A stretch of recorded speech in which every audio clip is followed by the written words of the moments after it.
یہ ہے دنیا کا بلند ترین بارڈر، پاک چائنا بارڈر خنجراب۔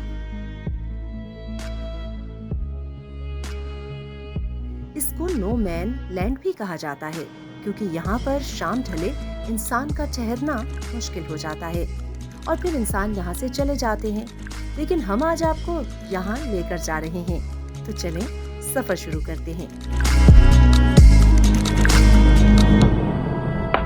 اسلام آباد سے ہم نے سفر کا آغاز کیا تو ذہن میں عجیب سوالات تھے کہ وہ کیسا ہوگا۔ بہت تعریفیں جو سنی تھی۔ ہم موٹر وے پر ہو لیے تو راستے میں پہاڑوں کو کاٹ کر بنائی ٹنلز نے بتایا کہ آگے پہاڑوں کا دیس ہے۔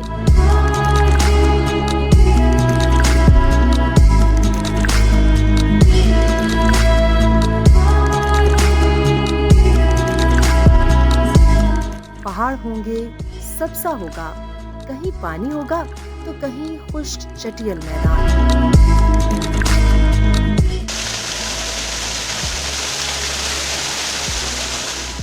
ہمیں یہ سب عبور کرنا تھا کیونکہ منزل بہت دور تھی۔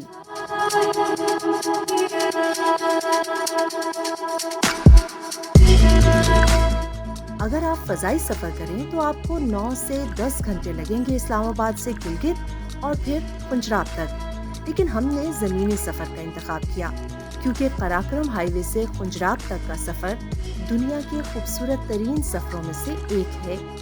ہم ایبٹ آباد، مانسیرا، بالا کوٹ سے ہوتے ہوئے کیوائی پہنچے۔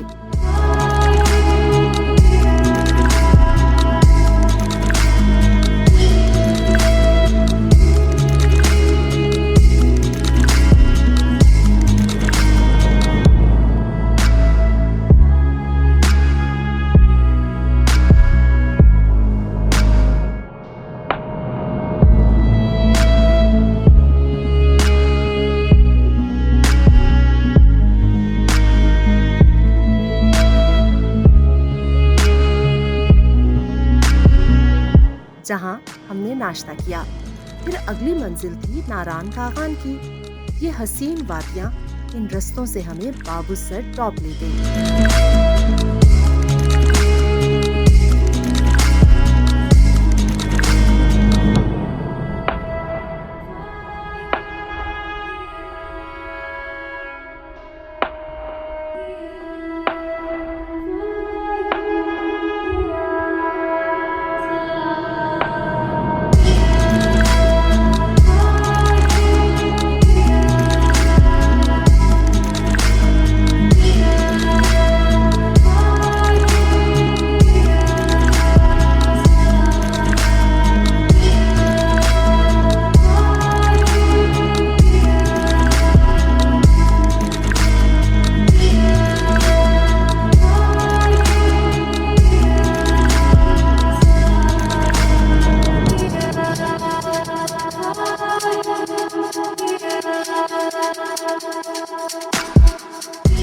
اور پھر شروع ہوا پاکستان کا خطرناک ترین سفر، اور ہم پہنچ گئے چلاس کے چٹیل سخت پہاڑوں کے درمیان، جہاں سے آگے قراقرم ہائی وے نے ہمیں گلگت اور پھر ہنزا پہنچایا، اور عطاباد جھیل کے راستے ہم چل دیے خنجراب نیشنل پارک کی جانب۔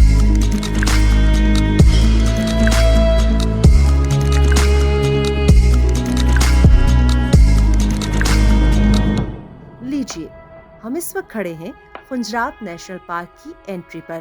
یہاں پر آپ کو چیکنگ کروانی ہے اور پھر آپ پارک میں داخل ہو سکتے ہیں۔